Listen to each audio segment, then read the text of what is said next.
Hey Theo, Hey man, how's it going? how are you? Good. Keeping busy? Yeah, fairly Yeah. busy. Yeah, I see all the podcasts these days. yeah, I've been doing a Non-stop. lot. Been doing Yeah. a lot. Yeah. So I wanted to obviously have you on, and I appreciate your time today. Thank you. No problem. I know we both have a mutual friend, Tom Budd. Yeah, yeah, He's a good guy, eh? great guy. Yeah, Great, amazing stories. unbelievable story. Yep. Oh man. Yeah. Yeah. So Theo, obviously, many of the listeners have read your book, and or I hope so, and they should. How did you find the courage to open up to the world? Because that's hard. That's not easy, and it's it's judgment. Yeah, for sure. Well, I think, um, after a very successful sort of career, Mm-hmm. uh, I just sort of disappeared. I just stopped playing. You know, and um, and I felt that I owed, you know, my fans especially, Mm-hmm. an explanation as to why. And um, and I was, I was in a bad place still, and I basically tried, everything on the planet to sort of get rid of how I was feeling. And, I hadn't tried openness, honesty, and willingness. I hadn't tried that yet. And, a chance meeting at a Flames alumni golf tournament turned into, playing with fire. And, um, and yeah, and I was really at the point where I really didn't care, I think people were already assuming, the worst before I even sat down to write the book. And I just wanted to sort of set the record straight. And, what happened out of writing that book was, I sort of stepped into the true purpose and the real purpose of my life. And, for the last almost 13 years, I've been helping other people who, sort of share the same story that I have. And, it's been, probably, the greatest piece of my life, that, everybody talks about legacy, and this is my legacy piece is, changing and fighting stigma and because, let's face it, the real and true pandemic, epidemic, whatever the hell you want to call it, is trauma, mental health, and addiction. It's not COVID-19. We've had more opioid deaths and we've had more suicides than we've had COVID deaths. And so, we have a systemic, unresolved trauma issue on the planet, and it's being played out in real time. Why do you think this is happening? I don't know, Yeah.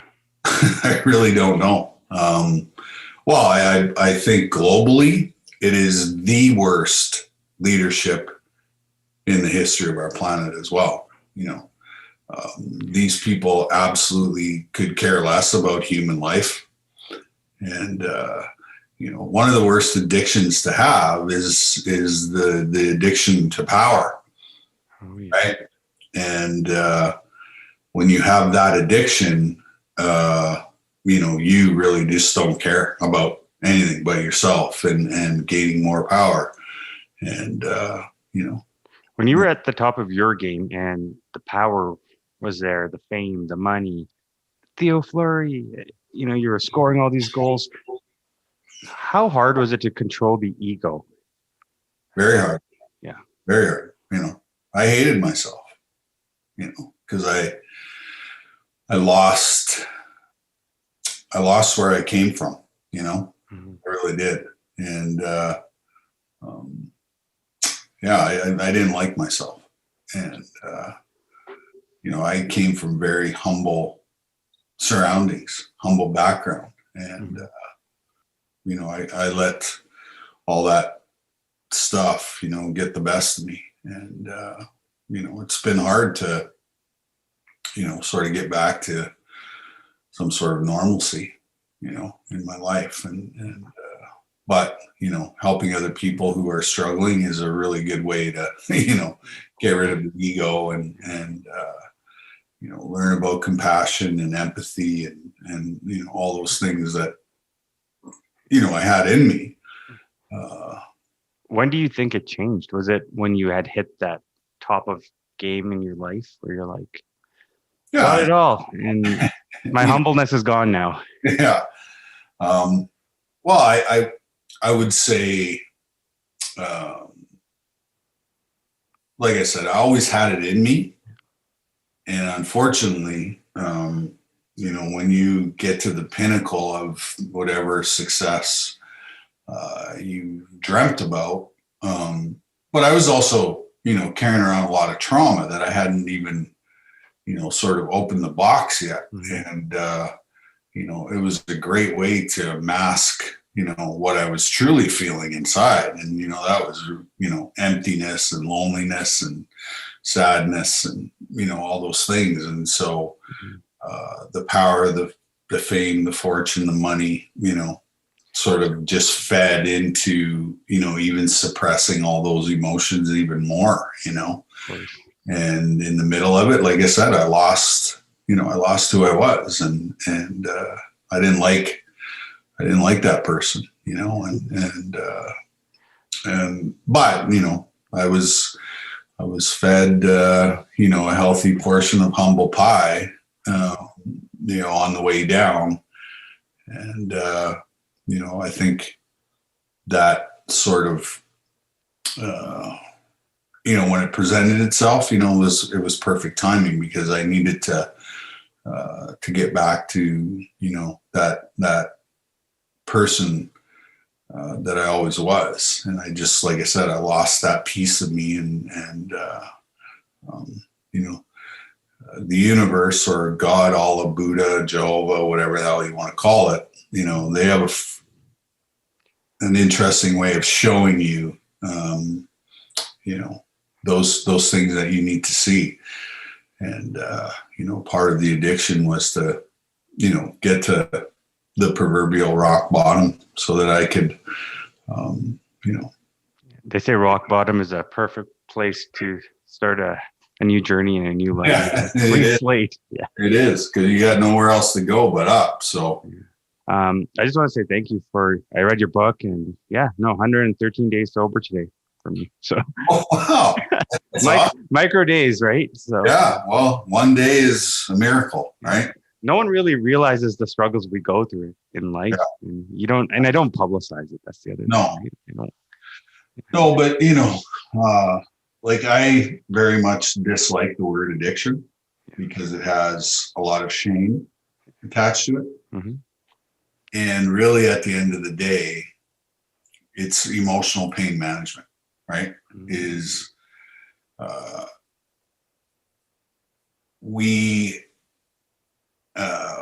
really don't have a safe place, or a safe place has not been created for the general population mm-hmm. to talk about, their emotional struggles, right? And, emotional pain is a byproduct of trauma, right? And so, when you're in a lot of emotional pain and suffering from your traumatic experience, well, what are you going to do? You're going to gravitate towards the dark side of life. You're going to get involved in addictions, because addictions is, an amazing coping mechanism to suppress the emotional pain, because there's nowhere to put it. Misery likes company, right? Yeah, there's nowhere to put it. and unfortunately, that's the stigma that, is attached to, and what is emotional pain? It's mental illness. Any kind of emotional pain, suffering is mental illness, right? And so, as an advocate and an activist, for those three things, what do I do all day long? I fight through stigma, right?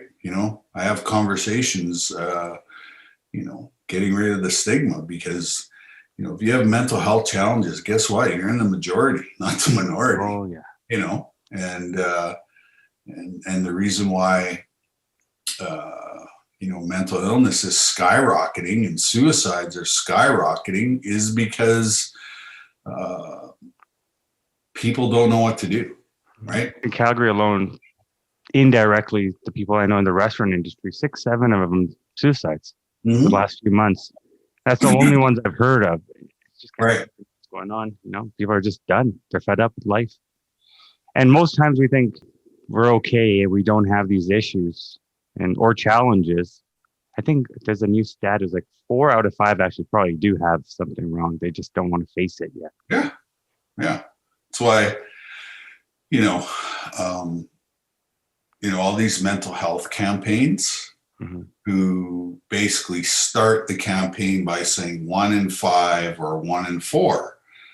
And I always go, well, why are we shaming the one person who has mental health challenges when in fact it's 5 and 5, right? So all of these mental health campaigns are actually adding to the stigma. They're adding to the stigma by saying that particular statement, and when it's at,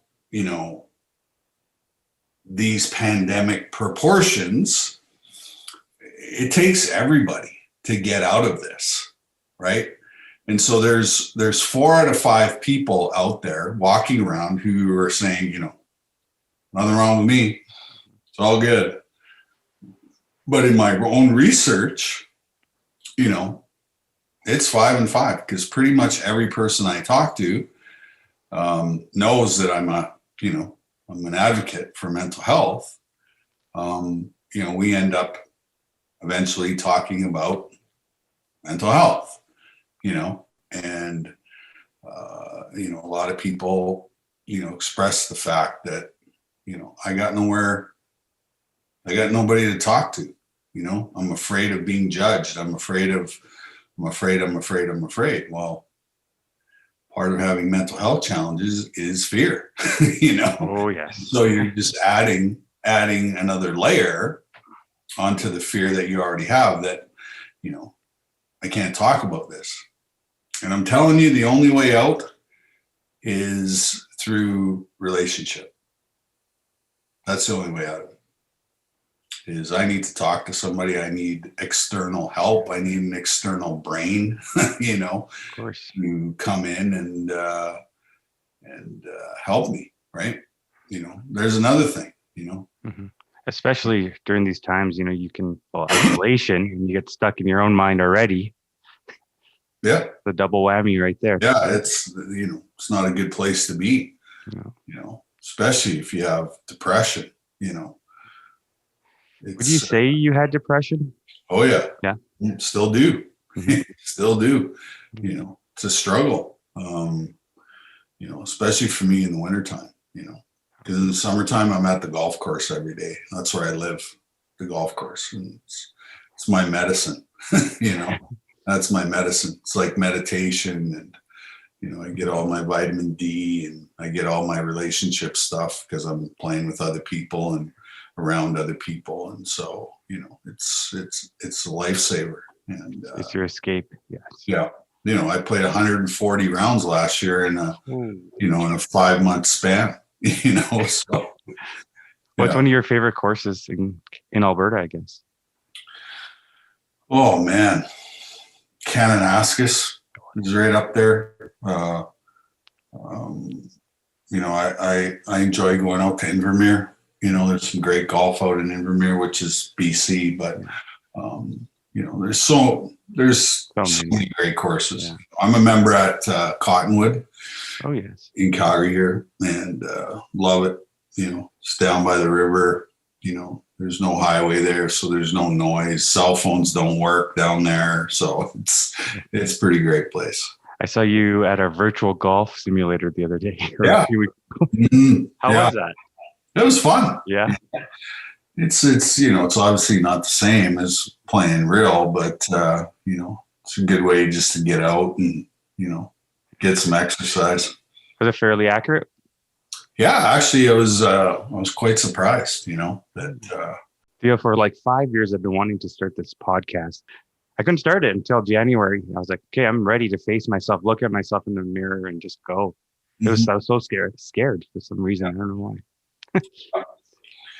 But it's amazing when we take that step, and we walk through the fear, and then we look behind and we go, geez, it wasn't bad as I thought. I'd made it up in my head, and, that's something that people need to, realize is that, our brains are always lying to us, right? And if you try to live in the heart chakra, that's the place you need to be, because your heart never lies to you. Your brain is always lying to you, right? And so, this is sort of a real sort of Buddhist mentality, but, those guys live in the present. They live in the heart space, right? And I find that when I'm in my brain, nothing good happens. Really, nothing good happens, but when I'm in that heart space, there's a lot of recovery. There's a lot of amazing things that can happen, right? And so trying to live your life 24 hours at a time, being as present as you possibly can is sort of the key. So how do you protect your heart? Because when you're in the heart space, that's your purest self, your purest form of yourself, and you find inner peace there. But the external world can become vulture-like, your vulnerability. Yep. How do you protect your energy? And that's when you automatically have to go back to your brain, and you're like, I don't want to be there, but I have to be there to protect myself. That's faith. That's faith. You got to have faith that, that the universe, God, Allah, Buddha, whatever, Jehovah, whatever you want to call it, is going to take care of you, right? That's faith. That's faith, right? And, those of us who have trauma histories, we have big time trust issues. Oh, yes. Right? And so faith trumps trust, right? If you truly believe that that the universe is going to take care of you, 9 times out of 10 it does. And the 1 out of 10 is a lesson that you need to learn, right? So that's the biggest part of sobriety is the spirituality piece, Serenity. The people who get the spirituality piece are the people who have 30, 40, 50, 60 years of sobriety. Those are the people that make it. Those are the people that surrender, truly surrender, right? Where I'm not running the show, nor was I ever running the show, right? That's surrender. You're 5,000 plus days into your sobriety. Have you ever been tempted, especially with the pandemic and the stresses and the stupidity that's going on in the world? Never? No. Good for you. Mm-hmm. No, because you found your peace. You found something. It's just going to add, and, alcohol and drugs is like a solvent. When I put it in my body, everything disappears. family, jobs, friends, kids, houses, cars, you name it all disappears. Right. So why would I, risk all that? I worked way too hard to, and,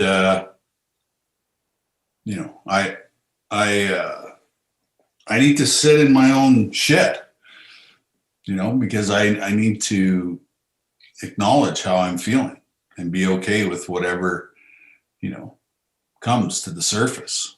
Right.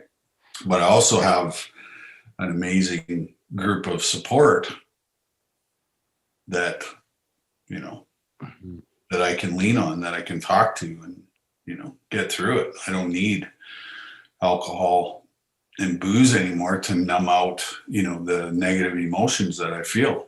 I just realize that it's part of life. Right. And there are lessons in the pain and in the suffering. Right. You've said this before, but when people ask, how can you blow 50 million? And you say it's easy. Yeah. What do you mean by that? Well, there's like it's fucking easy. How many Wall Street guys do it every day? Yeah. They do it every day, So, and to me, success wasn't ever about money. I would have played for free, There's the love of the game. Yeah, and winning, that's, to me, that was the addiction, the process of winning, and through the process of winning, I learned a lot, right? Oh, yeah. So, and, once you have the blueprint for success, you have it for the rest of your life, right? And, I took what I learned from being a part of many, many situations, and I used it in my own personal sobriety. And I learned, building my brand, post-career and all those things. And so, I was a part of some pretty incredible things in the hockey world for, 15 years and maybe 20 years, and, those are the memories that, that I cherish the most. It's not the paychecks. It's not any of that stuff. It was, those winning opportunities, those winning situations. That's, that's why, a guy like you wants to talk to me because, You hit some pinnacles and you hit. Yeah. But, the most success, the biggest battle I've won is sobriety, right? That's my greatest accomplishment in life. Mm-hmm. That's where we're all trying to get to: peace, joy, happiness, and serenity. That's where we're all trying to get to. My thing is doors are opening, people are going out again, friends are saying, hey, we haven't seen each other in a while, let's get together and go for a drink. Yeah. How did you deal with it socially for a while? Well, what was interesting, because people always kept saying to me, you want to find out who your real friends are, get sober. Oh, okay. So I got sober, and I had 500 phone numbers in my iPhone. So you know what I did?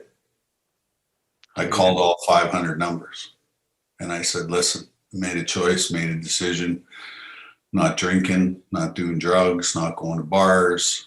So don't call me and ask me to do that. But if you'd like to come to my house, cook you a nice dinner, first time in our relationship, we'll actually have a meaningful conversation. You know how many friends I had left of 500? 2. Oh my. 2 people, right? And, those 2 people were the ones that were actually real, right? They cared. They loved me. They wanted to see me sober. And those were the 2 people I leaned on early in sobriety, and But, they talk about,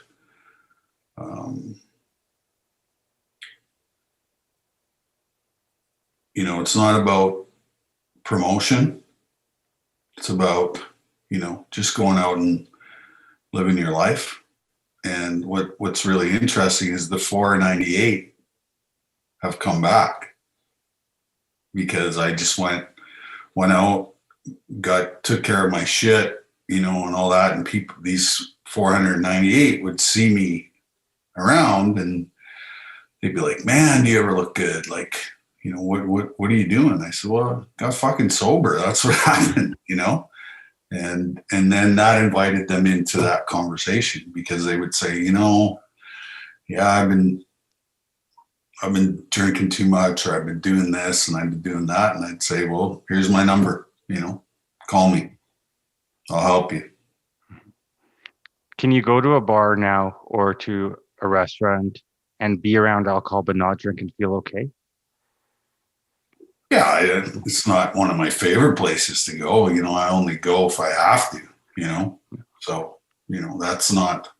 Well, why put yourself there? Yeah. Well, and what I love is observing people while they're drinking. Mm-hmm. All I see is trauma, right? I see trauma, and that's ultimately why those places are around. It's for people who have trauma that is unresolved, right? And they're numbing out, right? Of course. When your parents saw you going through this hard time, what were they like, and what was their emotion? Because parents are parents, they see their kids going through something like this hard on them. Yeah, can't help somebody who doesn't want help, right? And I was in that place, right? How come you went to New York, or stayed in New York, sorry, after it all? Well, I didn't. I went to New Mexico. New Mexico, sorry. That's what I lived in the desert, yeah. That's and it, how I ended up there was I went to treatment there. I went to a trauma treatment facility there. And, there was amazing recovery in that town. And, I got my first sponsor when I was there. And, it was just a magical place, and there's a stigma around therapy, isn't there? For sure. Yeah. But I've done every type of therapy known to mankind, done them all.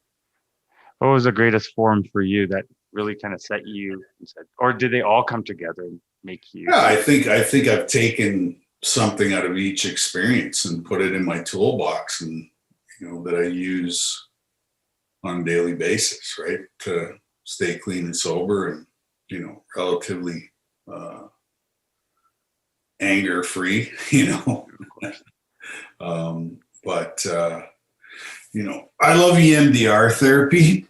It's one of my favorites, because it allows me to take a lot of the stuff that I've buried in my unconscious memory, and it allows me to take a look at all that stuff that's been sort of filed away, and then bring it out to the forefront, and then redeposit it in a way that I want to remember it, so. Do you think there's a way for the Canadian Mental Health Association, or, we have Bell Let's Talk Day, which is lovely. Is there other things we could do to open this conversation up? Because I feel like the majority of people just post it on social media as a trend. Yeah. To be a part of the cool. Yeah. Yeah. And then there's mental health advocates. And when people think mental health advocates are individuals that are perfect, oftentimes the advocate is the one that's doing it because we're struggling. Yeah. Well, I always say, there's one character in biblical times His name was Jesus, and they said he was perfect. And guess what? They killed him. You know, so you know, the cheapest, most effective kind of therapy is group therapy, where you get a bunch of people in a room and you use vulnerability, and that vulnerability creates safety. And then when you have safety in a room, it's when the magic of healing happens. People just start popping up and talking about what happened to them, you know. When you became vulnerable to the public, when your book came out and you started opening up, your shield was gone of safetyness, or did you become more safe? More safe, way more safe. Interesting. Because I got run over. I absolutely got run over after I got my story out there. I was getting, people were coming, 5, 10, 15, 20 people were coming at every book signing, speaking engagement, workshop that I was doing, and they were telling me their story for the first time, right? Mm-hmm. So I was the safe place. But I created that safety by being vulnerable, telling my story, you know, without fear, without any of that stuff, right? Does it still play a part in your mind? Fear, anxiety, does it creep up at times? Oh yeah, absolutely. Yeah. We're human. There's no cure for what I have. There's no cure for what I have. Mm-hmm. It's a daily, it's a daily thing based on my spiritual condition. Mm-hmm. That's it. There's no cure and there's no end, right? I'm in therapy for the rest of my life and I'm okay with that. But you found a way to love yourself and find peace within yourself. Yeah, that's what it comes down to, right? And that's what ultimately what therapy is. It's not about anybody else. It's about you. You have to be okay with you, right? And like I said, I didn't like myself, right? Today I like myself. What was one of the greatest pieces of advice you got? You get to pick your own God. You get to pick your own God. My mom passed away 2 years ago, but she believed in all kinds of gods. So in our house, we have Buddha, Jesus, we have everybody. Yeah. There's one God, she said, but find things you like about each of them and apply it to your life. Yeah. You get to pick. You know, we have all of these sort of, you know, stupid 3, 5, 7 word sayings in AA. And, you know, when you first walk into the rooms, you know, you're like, what the fuck is all this shit, you know? And what I've realized is all those sayings are, you know, true. And they all make sense to me now. So the reason why I'm saying is that stay in the rooms, keep going. And, you know, things will get better, right? And if you go back to drinking, you know, you're only adding another layer that you're going to have to deal with, you know, in the future. So, you know, staple your ass to that seat and just stay there, you know, because the people in the rooms will love you until you can love yourself, right? And that's really, really important. And, you know, ultimately it's one day at a time. And then, you know, the third step prayer, I've said it every day for, you know, 5,600 consecutive days. Said it in the morning, I say it at night. And that prayer is about surrender and giving up control. And I can tell you that that prayer has come true in my life. Every word of that prayer has come true in my life. And so, you know, it's an amazing life if you can sit in the uncomfortability for as long as you need to sit in that uncomfortability. You know, if you do that, as you know, as you get more days, you know, clarity comes, right? Because once we get out of the alcohol and drug induced fog, life becomes real simple. Life becomes meaningful. Relationships become more meaningful. And if I can get sober, anybody can. It's that simple. And but I've just done it one day at a time.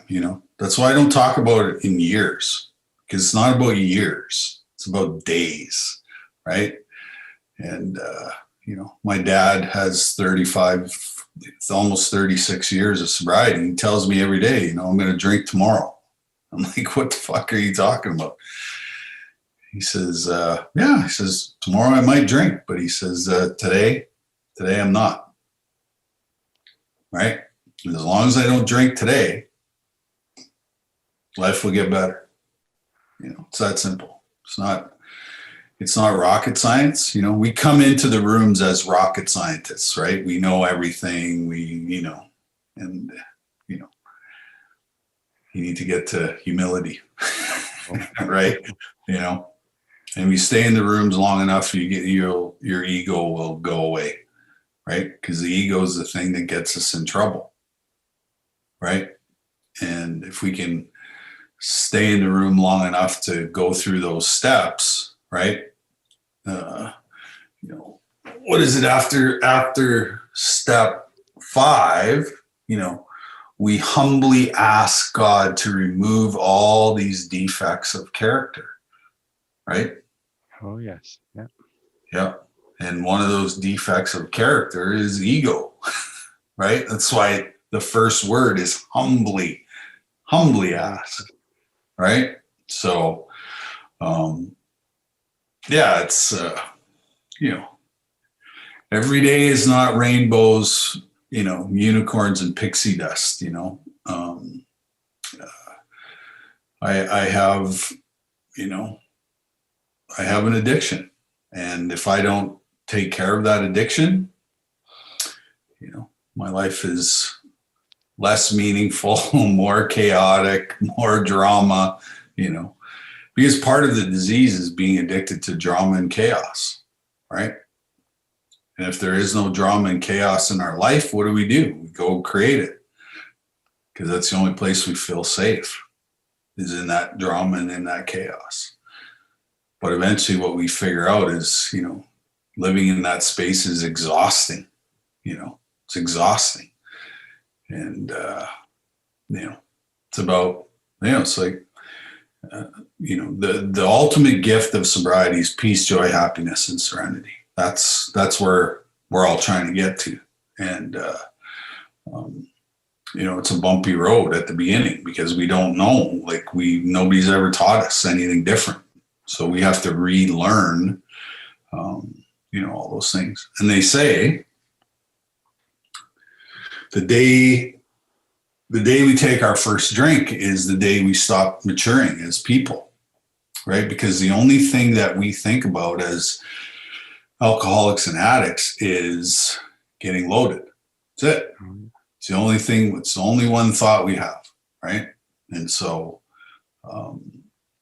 learning how to live life on life's terms is, what it's all about. And like I said, it's not going to be smooth sailing all the time, but it gets better. What am I, 56? Let's see here. Yeah. 5,658 days later, my life's pretty amazing. Mm-hmm. And I don't know how it happened, nor do I care. You're here today, right? I'm here. Yep. I'm here, and, having this conversation. That's what it's about. Conversation creates amazing things. If you can get past the fear of being judged and the fear of being ridiculed and all that, just remember, the person who's judging you doesn't have the courage you have. takes a very, very courageous person to admit that they are flawed. Right? And the people that point the finger, guess what? There's 3 pointing right back at them. Right? When you point the finger, look, there's 3 right here. So, you know, you're trying to do the right thing. And what you're doing is you're triggering them because they got to look at themselves, because they can't look at you anymore because you're getting help. And so they're projecting their own shit onto you, right? It has absolutely nothing to do with you. You're doing the right thing. They're not. That's why they're, that's why when I'm on social media and people are, throwing shit out there, I just laugh, I just laugh. Because I know what I'm doing. I know what I'm doing. Mm-hmm. Do you get nervous to share your opinions at times out there? No. Nope. Not at all. Not at all. I was just seeing some of the comments the other day, and you're just like, well, there are a lot of people that are incapable of thinking for themselves. Oh. And, I like freedom, It's all I've known my whole entire life is freedom. For 52 years, I've known freedom, and slowly but surely they're trying to take that away. Tyranny. Yeah. Yep. And, this type of ideology, this type of political leadership has been tried 24 times in the history of our planet. And guess what? It's failed every single time. Every single time. Mm-hmm. And 100 million people have died because of this ideology. So there's no humanity in that. There's no humanity, right? It's like all these people are addicted to power. That's what it comes down to. They're all addicted to power. And there's some of the greater good. It's not. There's some of the stupidest people ever, right? Yeah. Because, they have no God in their life, right? And when you take God out of the equation, what happens? Chaos ensues. And what are we watching? We're watching chaos, right? And,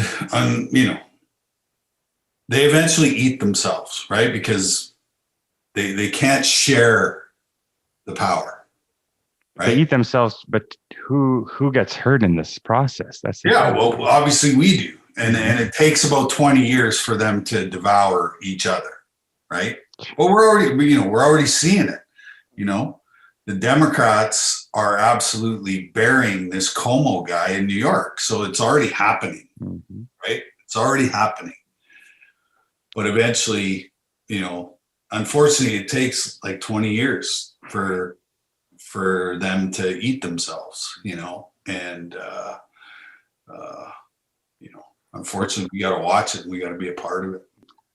50% of the population, wants freedom, But can you imagine it's 50%, not like 80%? Yeah.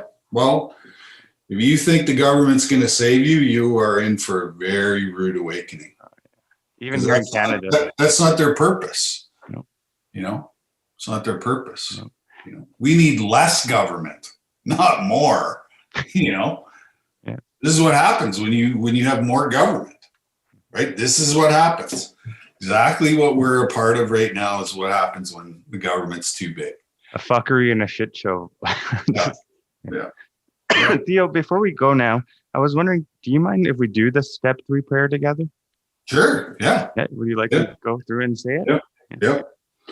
God, I offer myself to thee to build with me and to do with me as thou wilt. Relieve me of the bondage of self so that I may better do thy will. Take away my difficulties, that victory over them may bear witness to thy power, thy life, and thy love. May I do thy will always.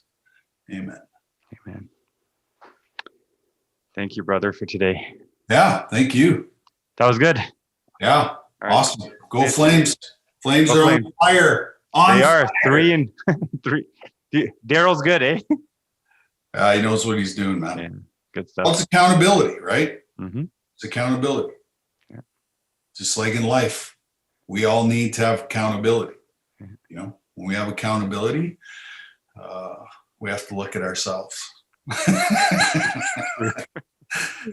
Later, Theo. All right, buddy. Take care of Yeah. yourself.